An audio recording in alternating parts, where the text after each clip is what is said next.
Montana Territory, September of 1876. The wind carried the first bite of winter when Silas Waverly found her.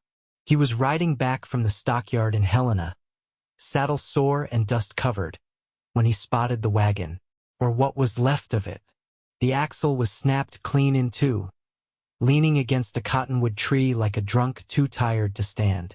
The canvas had been torn down the middle, and the mule was gone. He slowed his gelding, frowning. Something did not feel right. Then he saw her. She was barefoot, holding a rifle that looked too heavy for her arms. Her dress was torn at the hem, and one sleeve was missing. Her children huddled behind her, all of them pressed close like ducklings. The oldest boy, maybe 10, had a cut across his cheek. The youngest, a girl with dark curls and bare feet like her mother, could not have been older than 3. Silas raised both hands slowly. "I am not here to hurt you," he said. "Name's Silas Waverly. I have a ranch about 15 miles west." The woman's eyes narrowed. Her voice was low but steady. "Keep riding." He nodded once. "All right, but I got eyes, and I can see your children have not eaten today. That boy needs his cheek cleaned out or it will rot. And none of you have shoes." The children looked at her. She did not lower the rifle, but her hands shook now. Silas said, "At least let me give you food. I got jerky and bread in my saddlebag." She hesitated, then gave the smallest nod. Silas dismounted slow, like backing away from a spooked horse. He pulled out a wrapped cloth and stepped forward, then laid it on the ground between them and stepped back. The children swarmed it. The woman did not eat. "What is your name?" Silas asked. She looked at him for a long time. "Adeline Foster." He nodded. "All right, Miss Foster. What happened here?" Adeline's shoulders sank slightly, like the name had taken some weight off her. "My husband died last winter," she said. "We were headed west. Promised land in Idaho, some family waiting. Hired a man to drive us. He took the mule, the rifle, and left in the night." Silas looked at the children again. "You walked far." 5 miles. Maybe 6. "Wagon broke this morning." He studied her face.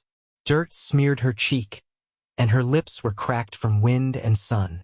But her eyes were sharp, protective, exhausted, still standing. "You cannot stay out here," he said. "The nights are dropping below freezing." She raised the rifle again. "I do not know you." "I understand," he said. "But I am offering you a roof, food, and safety. You and your children. No strings, no expectations." Adeline looked back at the children. The youngest girl had crawled into her lap now, her face buried in Adeline's skirt. Then she looked at Silas again. "If I come with you," she said, voice tight, "I keep my rifle and I sleep near the door." He gave a quiet nod. "Fair enough." They rode double on his gelding, the children wrapped in his coat. He led them west, toward his ranch nestled near the foothills. It was a long ride, but Adeline stayed upright the whole way, her arms locked around the smallest one. She never once complained. By the time they reached the ranch house, the sky was darkening, and the mountains glowed with the last light. Silas helped the children down first, then turned to Adeline. "You need boots," he said, looking at her raw feet. "I need a lot of things," she answered, quiet. He gave her a smile, just a small one. "Let us start with supper."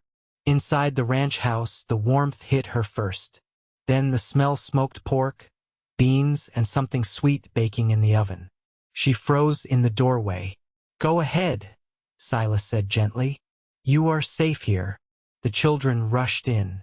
Silas led them to the table where bowls were already set. He had not expected company, but he always cooked like he might have one.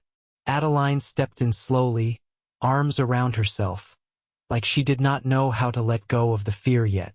When they sat, she did not eat until every child had a full plate. Even then, she only picked at hers. You do not have to ration any more, Silas said. There is plenty. She looked up at him, startled, then nodded once. That night, he gave them his bed and slept in the barn. The next morning, she woke to the smell of coffee and found boots by the door. Not new, but clean and sturdy. She picked them up. You did not have to. I did, he said simply. No one walks barefoot in September. That day, Silas showed the boy, Rowan, how to feed the horses. The twin girls, Ruth and Rosie, helped Adeline wash sheets by the creek. The youngest, little Rebecca, stayed close to her mother. Adeline moved like someone expecting to be told to leave. She kept her voice low, her eyes wary, and thanked him for every kindness like she expected it would be the last. It was the third night when Silas said it. They were sitting by the fire after supper. The children had fallen asleep on a quilt in the corner. Adeline sat across from him, her hair loose for the first time. She looked tired, but softer somehow. You are not alone anymore, he said. She met his gaze. That is hard to believe. I know, he said, but I mean it. She looked down at her hands. You do not have to fix us. I am not trying to, he said, but I do want to take care of you. Adeline looked up, eyes shining in the firelight. Why? Because you are strong, he said, and kind, and because I have had an empty house too long. She stared at him for a long moment. Then she whispered, I have not worn a dress that was not torn through in over a year. He smiled gently. Then let us get you a wedding dress. Adeline blinked. What? Silas leaned forward. I want you to stay. For good. Not because you need shelter. Because I want you here. You and the children. Her lips trembled. You are asking me to marry you? I am, he said. I know we are strangers, but I feel like I have known you longer. You walked through hell and came out still standing. That deserves more than pity. It deserves love. Tears slid down her cheeks. I do not even have shoes. You do now, he said, voice low and steady. And you are not going through another winter alone. She stood slowly, crossed the room, and sat beside him. She reached for his hand. Her fingers were calloused, rough from work, but warm. I want this, she whispered. I want you. Silas nodded, voice thick. Then it is settled. Adeline leaned her head against his shoulder. He wrapped his arm around her, holding her close as the fire cracked softly beside them. Outside, the wind moved through the trees, no longer sharp, but soft like it too had quieted for the night. The morning sun hadn't cleared the ridge yet when Adeline knelt by the hearth, coaxing the embers back to life with practiced hands. The ranch house was quiet but not still. Wood creaked as it settled. A chicken clucked outside, and soft breathing from the children curled on the pallet near the stove filled the edges of the room. Silas stepped in from the barn, hat in hand, boots damp with dew. He paused just inside the door, watching her without speaking. She didn't look up right away, but when she did, her expression held something different than the night before. Not relief, not fear, something steadier. I found eggs in the coop, he said. If you've a mind to, I can fry them. She set the poker down gently. I'm not used to someone offering to cook for me. He walked to the stove and set the basket on the table. You'll have to get used to a few things, I think. Adeline leaned back against the wall and crossed her arms lightly. You always speak like that? Plain and slow. Silas cracked an egg into the pan, the sizzle filling the room. Only when I mean it.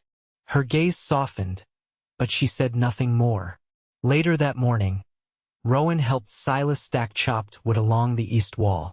The boy didn't talk much, but he mirrored movements quickly and listened close. Silas handed him another cedar log and nodded toward the fence line. Think you could carry that far? Rowan nodded, jaw tight. Good. Take your time, though. You don't earn anything by rushing. Adeline stood nearby, sleeves rolled, scrubbing a pail with lye soap. She watched Rowan out of the corner of her eye, her mouth set in a line. Silas wiped his hands on a rag and stepped beside her. "He's got good hands," he said. "Strong grip." She didn't stop working. "He's had to grow up quicker than he should." Silas nodded once. "That's the way of things sometimes. But he doesn't have to keep carrying it alone." Her shoulders shifted, not quite relaxing, but no longer braced either. That afternoon, Silas hitched the wagon to his buckskin mare. The children crowded the porch, watching with wide eyes. "You going somewhere?" Adeline asked, stepping down from the stoop. "Town," he replied. "Store's got bolts of fabric. If you're to have a dress, you'll want to pick the cloth yourself." She blinked. "You meant that?" "I don't say things I don't mean." Adeline hesitated, glancing toward the children. "I can't leave them alone." "Then we take them." It was nearly an hour's ride to the mercantile. The wagon rolled slow over worn tracks, pine trees giving way to open fields dotted with hay stubble and drying wildflowers. The girls leaned over the sides, pointing at birds and the occasional jackrabbit. Rebecca fell asleep with her head in Adeline's lap, and Silas kept one hand steady on the reins, the other resting lightly on the bench between them. Helena's edge came into view, a handful of false front buildings, the scent of sawdust and horses, a few men unloading crates near the smithy. The mercantile was just beyond the livery, its windows clean and bright in the sun. Inside, the shopkeeper raised an eyebrow as they entered. "Didn't expect to see you with a whole brood, Waverly." Silas gave a brief nod. "We'll be needing fabric. Something with weight and warmth." The man chuckled. "You getting into the business of outfitting families now?" Adeline stepped forward before Silas could answer. "We're to be married," she said, voice level. The shopkeeper looked between them, surprised but silent. Silas didn't look away from her. "Pick what you like." She walked the shelves slowly, fingertips brushing calico and wool, muslin and twill. She stopped at a bolt of green flannel, not bright but rich, the color of wet moss. "This one," she said. Rosie tugged at her skirt. "Mama, can we get ribbon?" Adeline opened her mouth, but Silas was already speaking. "Pick one each." The children scattered, eyes wide. Adeline turned to him once they'd gone. "You didn't need to do all this." "I wanted to." She didn't reply, but her hand brushed his arm before she followed the children to the back. By the time they returned to the ranch, the sky was streaked with rose and gold. Silas carried Rebecca inside, her head heavy on his shoulder. The others trooped in behind, arms full of brown paper bundles. That evening, Adeline stitched by lamplight with Rowan beside her, reading aloud from a leather-bound book Silas had pulled from a crate in the attic. Ruth and Rosie sorted buttons by size on the floor. Rebecca slept curled in a rocking chair, thumb in her mouth.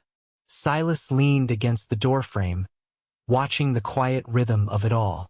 Adeline caught his eye and held it. "I never thought I'd find this again," she said. He stepped forward, knelt beside her chair, and took her hand gently. "It's yours now," he said. "All of it." She set her sewing aside and looked down at their fingers, laced together. "I don't know what kind of dress I'll make, but I'll wear it with my head high. I promise you that. I didn't ask for anything else."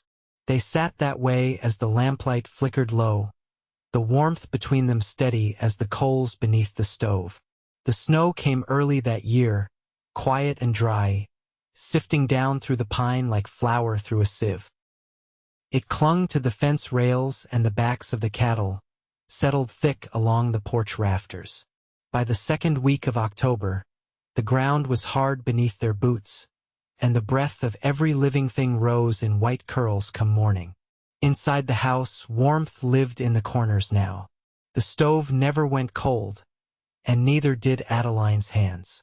She'd taken to mending in the evenings, hemming sleeves and reinforcing knees while the children played on the floor with lengths of yarn and old buttons.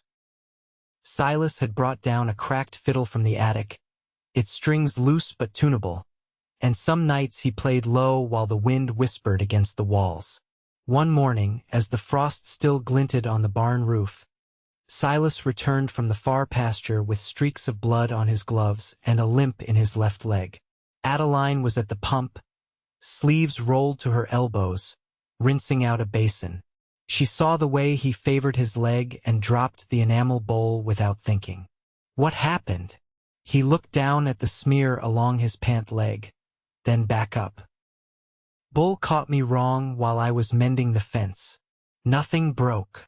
She crossed to him before he could say more and knelt, tugging his glove off without asking. A gash ran from the base of his thumb to his wrist, shallow but raw. You didn't clean this? I meant to, but the calf got loose. Figured I'd tend it after supper. She walked back to the house without a word. He followed, slower.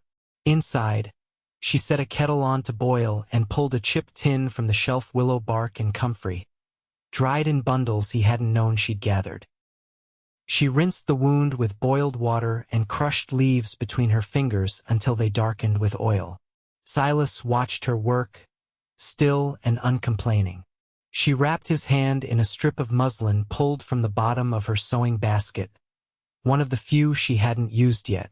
You let yourself bleed for 3 hours and didn't say a word, she said, voice low. He shifted in his chair. Didn't seem worth the trouble.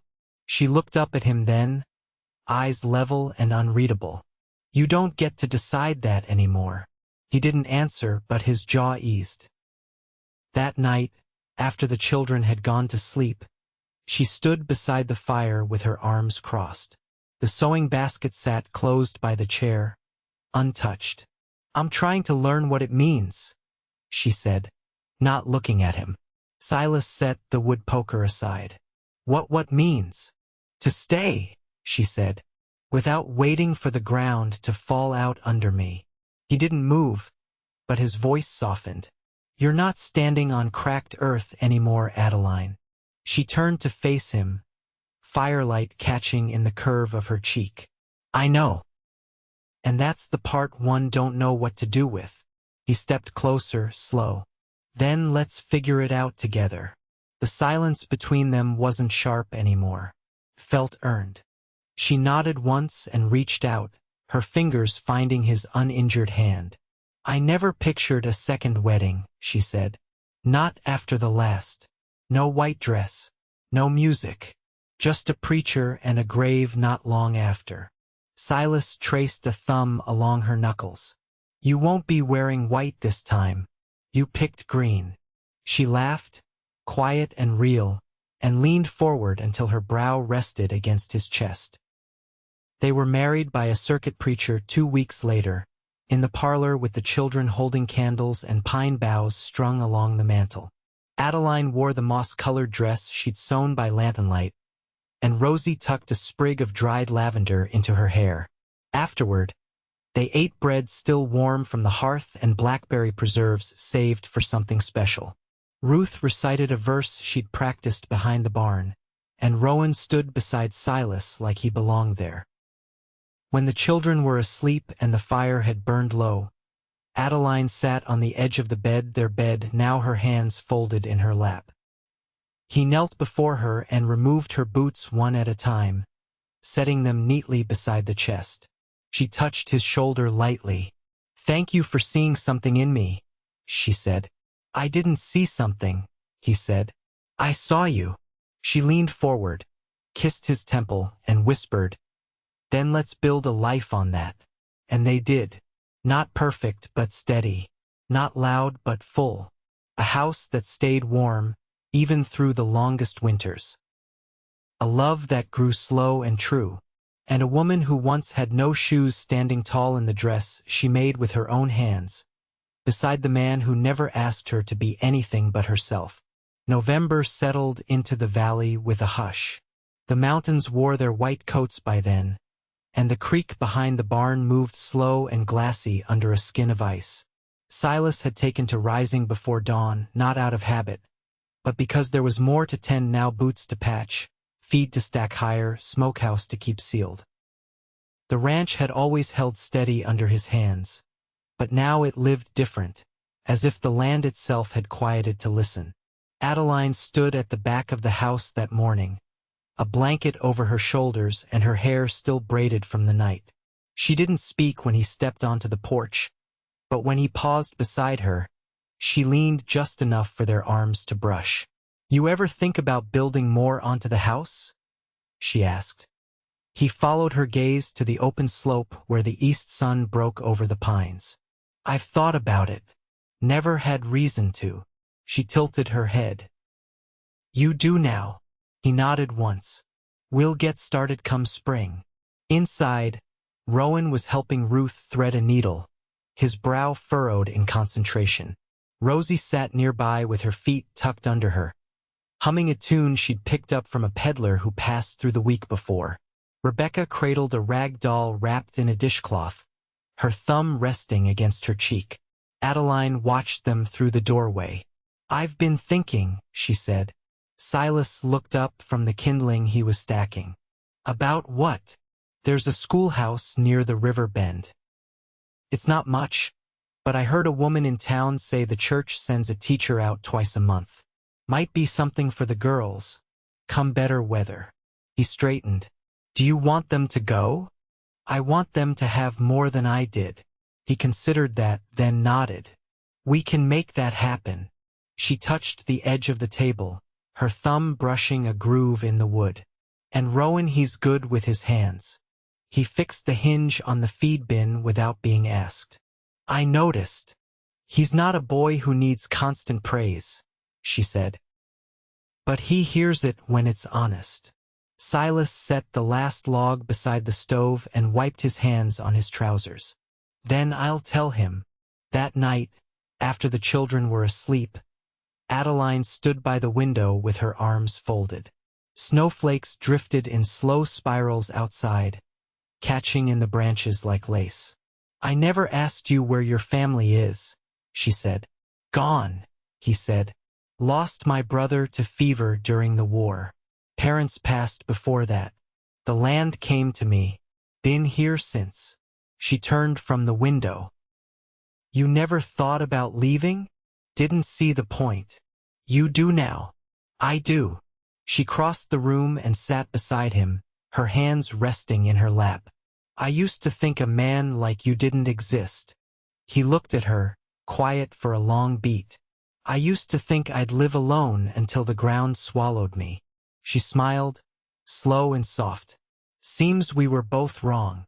They didn't speak more after that, but she stayed tucked against his side until the fire burned to coals. The next morning, she started clearing a small plot near the barn. The ground was too frozen to work, but she walked it anyway, measuring it with her steps. When Silas came over, she pointed to the corner marked by a crooked post. "Thinking of planting something?" he asked. "Herbs, maybe some onions. Whatever takes. I've always wanted a place to grow things." He set his hands on his hips. "You'll have it." Through the winter, she kept her hands busy mending, baking, teaching the girls to stitch and Rowan to read the newspaper that came once a month. Silas carved a cradle from pine in the evenings, not because they needed it, but because Rebecca had taken to curling beside her mother on the floor, and he wanted her to have something of her own. One morning, Adeline found it beside the stove, varnished and lined with a quilted scrap from her wedding dress. She didn't say anything, just ran her fingers along the edge and smiled. By mid-December, the ranch had settled into a rhythm. Not predictable but steady. The kind that held under pressure. The kind that didn't need words to stay strong. Silas sat on the porch one afternoon, whittling a block of wood into something that might become a horse if one looked at it long enough. Adeline brought out 2 tin cups, one filled with coffee, the other with warm cider. She handed him the cider. "Thought you might like a change." He gave her a sideways glance. You always this bold? Only when I'm sure of my footing. He took the cup. You sure now? She sat beside him, the blanket around her shoulders again. I'm not afraid of the ground anymore. He didn't speak, but he reached over and set his hand over hers, calloused fingers warm against her skin. They sat that way until the sun dipped low, casting long shadows over the pasture where the cattle moved like slow ink across the snow. Inside, the fire waited. So did the life they were building, quiet, strong, and rooted deep enough to weather anything that came. The first Saturday in March brought thaw. Not warmth, not yet, but the deep cold had eased, and the snow along the south-facing slopes had begun to recede in thin, wet patches. Adeline stood at the back edge of the property, hands planted on her hips, gauging the ground. The soil beneath the firs was still frozen, but near the barn, it had begun to soften. It would be weeks before anything could be planted, but that didn't stop her from planning. Silas joined her with a wrapped biscuit in one hand and a folded paper in the other, his boots sinking slightly into the damp earth. You're thinking about the garden again. She didn't look over. I'm thinking about a fence. He held out the biscuit, and she took it without hesitation. We've got cedar boards stacked behind the shed. I saw them, she said, chewing slowly. If you help me set the corner posts, I can finish the rest. He gave a thoughtful pause. You mean to build it yourself? I've built things before. He didn't argue. I'll cut the rail ends for you. The next morning, they walked out before the sun cleared the ridge, each carrying a post and driving it into the softening ground.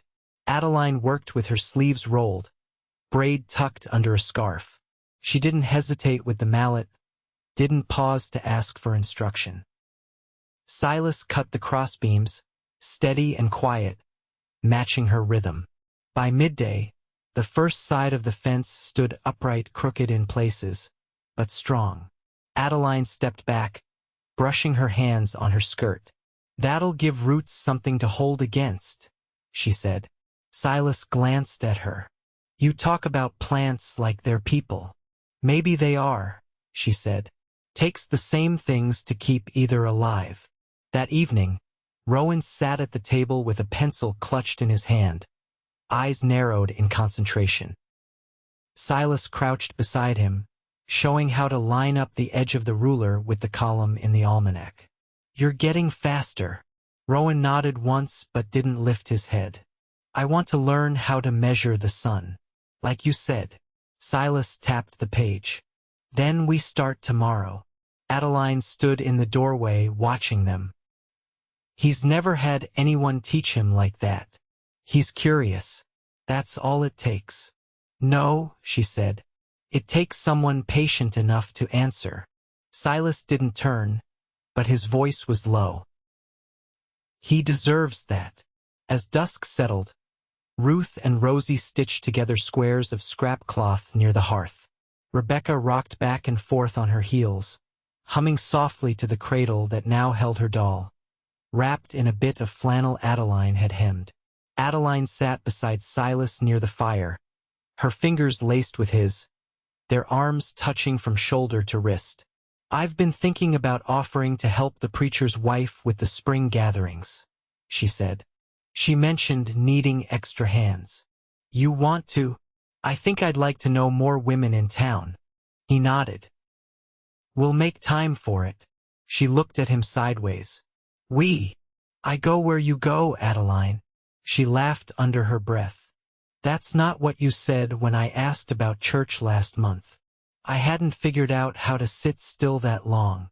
She leaned her shoulder into his. You'll manage. The thaw deepened over the next weeks.